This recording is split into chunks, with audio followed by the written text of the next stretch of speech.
नमस्कार मित्रों। आजकल एक समस्या और भी तेज़ी से देखने में आ रही है कि एक तरफ बहुत सारे युवा, बहुत सारे पुरुष अपने अंदर सेक्स वीकनेस दर्शाते हैं। उनके अंदर सेक्स वीकनेस की भावना है। इस कारण वो अपने वैवाहिक कार्यों से भी बचना चाहते हैं, वैवाहिक कार्यों में लिप्त नहीं होना चाहते। यदि ऐसे में वैवाहिक कार्य हो जाए तो घर से भाग जाते हैं।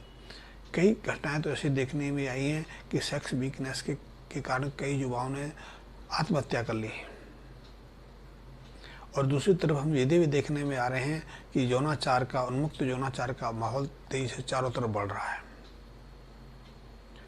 13-14 साल के बाद ही लड़का लड़की एक दूसरे से प्रेम करने लगते हैं। और प्रेम का अभिप्राय कोई प्रेम नहीं, वासना है। वासना को अपने प्रेम का रूप दे दिया है। यदि आप वासना की तरह लिप्त हो जाते हो, आपका पढ़ना लिखना, आपकी जो कंसंट्रेशन, आपकी एकाग्रता भंग हो जाती है। आप पढ़ाई लिखाई में पूरी तरह ध्यान नहीं दे पाते। इसके पीछे कुछ कारण हैं। पहला कारण तो यही है, यदि आपकी जन्म कुंडली के 6वें भाव में शुक्र है तो शुक्र आपको विपरीत लिंगी के प्रति आसक्त कर देता है। विपरीत लिंगी के प्रति भागने पर, उसका पीछा करने पर, उसकी प्रशंसा करने पर, उसको फंसाने में आपको लिप्त रखता है।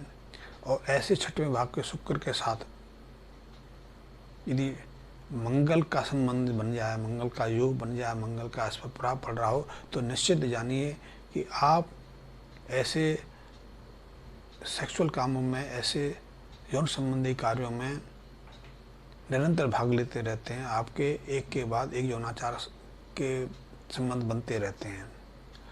आपके एक के बाद एक मित्रता बनते हैं, सहवास करते हैं, छोड़ देते हैं, और ये निरंतर चलता रहता है। इसके कारण भी आपके सुख में निर्बलता आती है। आप यौनाचार में तो लिप्त रहते हैं, लेकिन आपके वैवाहिक संबंध कभी स्थिर नहीं होते। आपका जब भी वैवाहिक कार्य होता है, उसके कुछ महीने के बाद अलगाव की स्थिति बन जाती है, कलह कलेश की स्थिति बन जाती है। आप एक रह ही नहीं सकते। और यदि आप एक रहेंगे तो लड़ाई झगड़े होंगे, कलह होगी, मुकदमेबाजी होगी। हो सकता है इसके कारण आपको जेल भी जाना पड़ सकता है। इसी तरह यदि किसी की जन्म कुंडली में शनि मंगल एक साथ बैठ जाएं, शुक्र के ऊपर भी मंगल की अशुभता रहे, शनि का अशुभ प्रभाव पड़ रहा हो, और इनको राहु भी प्रभावित कर रहे हों, तो निश्चित समझिए कि ऐसे जो जातक हैं, चाहे वो लड़की है या लड़के हैं, उनके अपने जीवन में कई विपरीत लिंगी मित्र रहते हैं। कई बार ये लिव इन रिलेशन में वर्षों रह लेते हैं।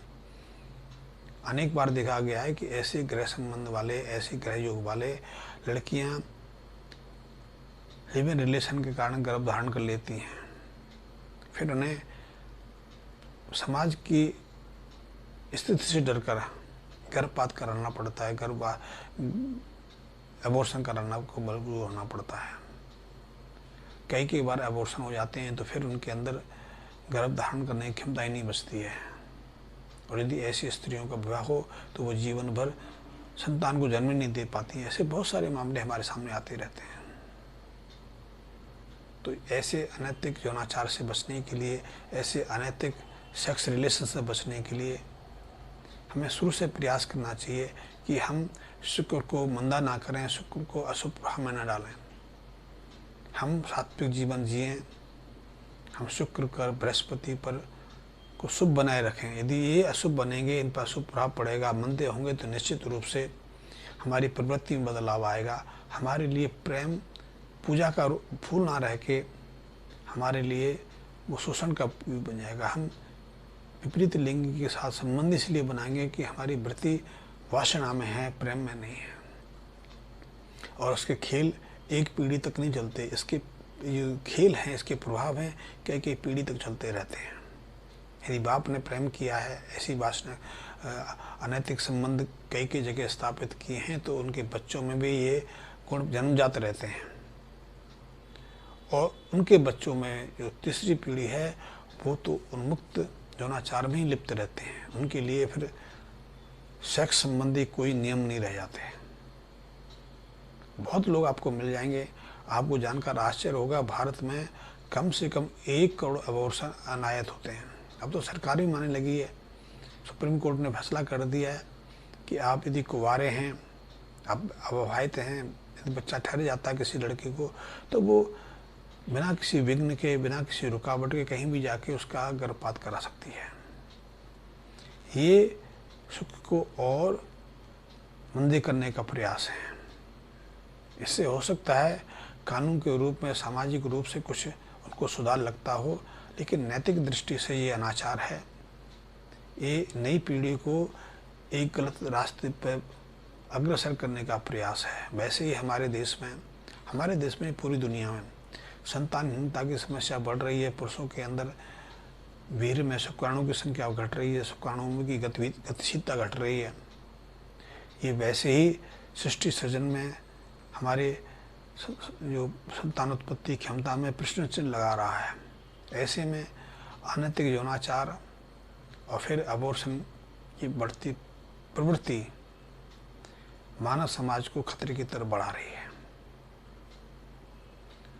और इससे बचने का बहुत सहज साधारण उपाय है। क्योंकि यदि हमारे माँ बाप यही करेंगे तो निश्चित रूप से बच्चों में प्रवृत्ति उन माँ बाप से 3 गुना ज़्यादा रहेगी, और अगली पीढ़ी में यही प्रवृत्ति 6 गुना आगे ज़्यादा रहेगी। क्योंकि यौनाचार, बुरे कामों के प्रति आकर्षण बहुत रहता है।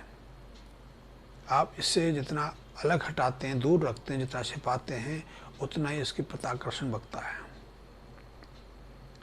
और आकर्षण नहीं बढ़ता, समाज हिलता है इसके कारण।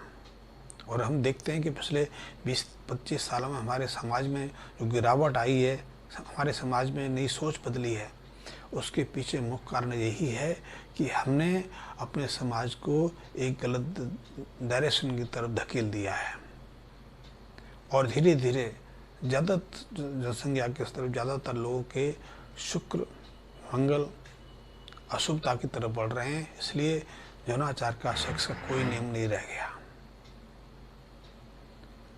आजकल ऑफिस में, यहाँ ऑफिस में आप काम करते थे, जिन दुकानों में, जिन व्यापार भंडारों में, यहाँ अनैतिक बात हमारे दिमाग में भी नहीं आती थी, क्योंकि हमारे लिए व्यापार स्थल पूजा के स्थल हैं, क्योंकि वहाँ लक्ष्मी का वास मानते हैं। हम वहाँ से लक्ष्मी की अर्चना करते हैं। वहाँ तक लोग यौन संबंध बनाने में हिचकते नहीं। बहुत लोग मेरे पास आते हैं कि ऑफिस में सेक्स संबंध बना लेते हैं, अपने व्यापार स्थलों में सेक्स संबंध बना लेते हैं, अपने लेबर के साथ में, अपने वर्कर के साथ में। घर में पत्नी बैठी है, ऑफिस में यदि कोई एम्प्लॉय है, उसे सेक्स रिलेशन बना लेते हैं। बन जाए फिर उसका अबॉर्शन भी करा देते हैं। पैसे से, बुद्धि से सब कुछ संभव हो रहा है, और इससे निरंतर हमारे शुक्र की प्रबलता घट रही है। इसलिए संतानहीनता की समस्या के साथ हमारी पौरुषहीनता में भी गिरावट आ रही है।